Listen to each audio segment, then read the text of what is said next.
Welcome back to Que Pasa Nashville. My name is Cristina Allen and I'm your host, and today we're talking to Ashford Hughes, the Chief Diversity and Inclusion Officer from the Mayor's Office, appointed by Mayor Briley, and thank you very much for being on the show. How did Mayor Briley come to the conclusion that he needed to appoint you in this position? Well, I think over the past several years as well, we've had various conversations with Mayor Briley just as he was a vice mayor for the city. And I think it was a point in time, if you look at the landscape of things that are happening in the city, if you look at where some of his focus wanted to be, he knew that Michelle Lane had been gone for a while, that we needed to have someone come in and really take ownership of that because it still was a community concern. Equity in our city is more than just a buzzword. People actually want to see how the resources are really being distributed. People want to make certain that within Metro we find ways, and there are opportunities for people to grow, to retain communities of color within Metro. And that was a situation that we needed to take hold of, and he felt like right now was the best time to do that. And I had shown previous experience in doing so. So he said, Ashford, I really would like you to take this on with the notion that equity and inclusion is going to be your task. And I really want you to dig into it, work with our department heads, and really find ways to increase opportunities for communities of color in Metro.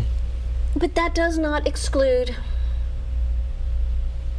the majority, does it? It doesn't exclude the majority, because we're also talking about a population that we always forget about, unfortunately, is our senior population. Right. So we've been working along tracks for the last couple of years with a few other city cohorts. And our disabled community. Disabled community, and I've been working with our former Mayor Barry's Disabled Community Council, and really finding ways that we can get them tapped into our workforce diversity. I want to reinforce something, and if you can help me.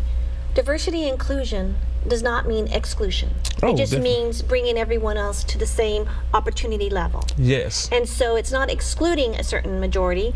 And this is how I do it in business. It's welcoming, acknowledging, and thanking your new consumer without alienating your core consumer, because your core consumer still is the main consumer sometimes. Yes, and that acknowledgement component is something we kind of skip over sometimes, but acknowledging the realities that we have set, some of the barriers that are there, but just being inclusive of more people. So let me take it to a next level in business development and community development, because on your previous position as Senior Advisory for Workforce Diversity Inclusion, you know, we got a major financial company coming into Nashville, and one of their biggest questions was diversity, because they had such a diverse, in Manhattan, how are we going to have all these diverse workers come to Nashville and live here if there's no diversity? That played a role in their decision. I was kind of part of that team that helped bring it to light, but that was kind of like what you're doing. I mean, if you're going to have major companies come here, and diversity is a question in terms of ethnicity, to welcome their diverse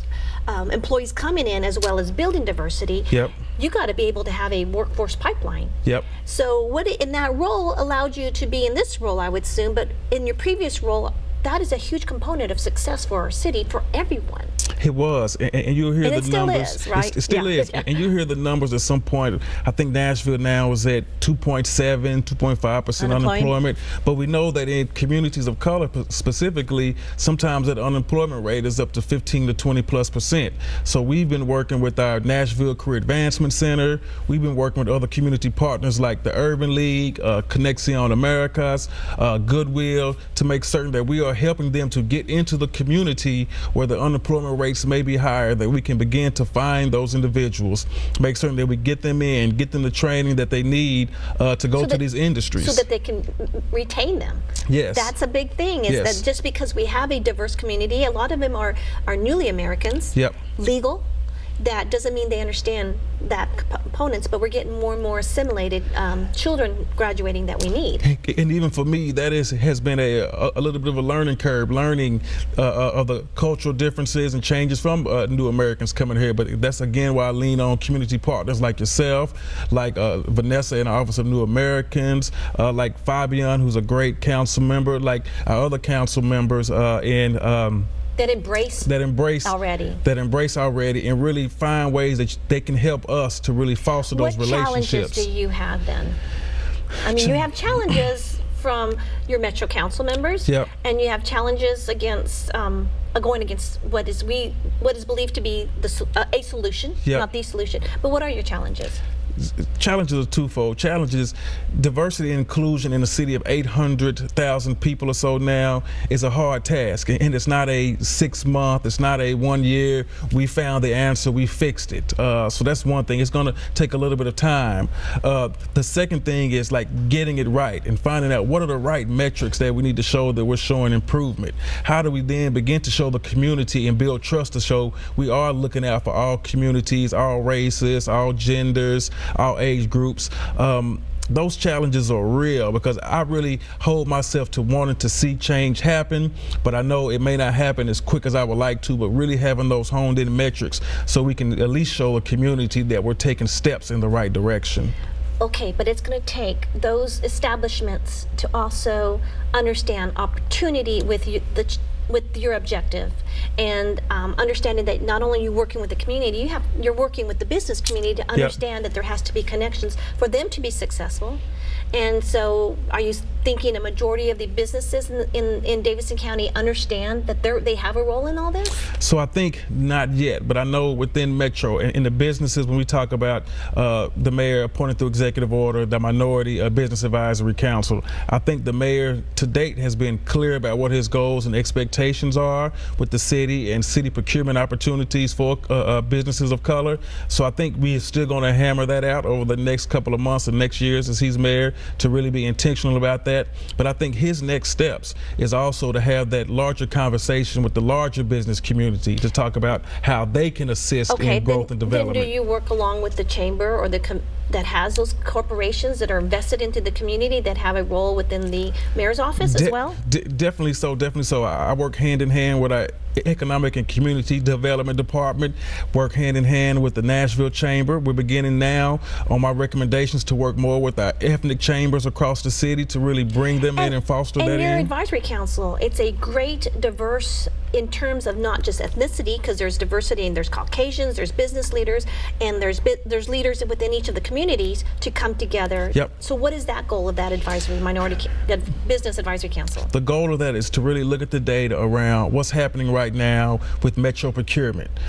We know that we have opportunities there, but we know that we are not giving a lot of those opportunities or not being secured by women-owned businesses, businesses of color. So what we really want to hone in on is really find avenues that we can make those businesses more competitive, just to procure those contracts, but also how can we grow the business environment in these communities. So are you also looking at insurance and bonding for these companies who don't even know what that means to be able to compete with the positions of procurement? Definitely so. So we're going to set up 4 committees. You know, one of the committees is going to be looking at the procurement codes and the policies around that. 2 of the most important ones that I believe that we're going to look at is the capacity building and the business development, as well as how are we finding capital, access to capital for small minority-owned businesses. But do you have a relationship to build these minorities with established companies to partner so that they can get the bid and share the bidding procurement? So yesterday was our first meeting, so we're going to begin to do just that. So we have now groups that have been formed and set up, and we're going to find ways to do exactly what you're talking about. It came up in the meeting yesterday. How do we make certain that businesses know that, hey, let's talk about joint ventures, let's talk about mentor protege programs. That's a great start. This is very exciting because, again, the key word here is intentional, and it's inclusion. Inclusion means all Davidson County businesses, people, everyone has a fair share, and it's not exclusion. And I tried to make that very clear in everything I do business-wise. It's about incremental sales with the demographic shift happening. And I'm so excited that you in this position have the passion, which is obviously here, the knowledge, the connections, and the will to do so. Thank you very much for being on the show, and much success, and I want to have you back on. I appreciate it. Very excited. Thanks for having me. I'd love to come back on. That sounds great. Thank you for joining Que Pasa Nashville as we talk about the opportunities and challenges in Middle Tennessee, about the quarterly, about our global communities that are here, and how we make a difference in making it a better life. Thank you for joining us. Muchas gracias.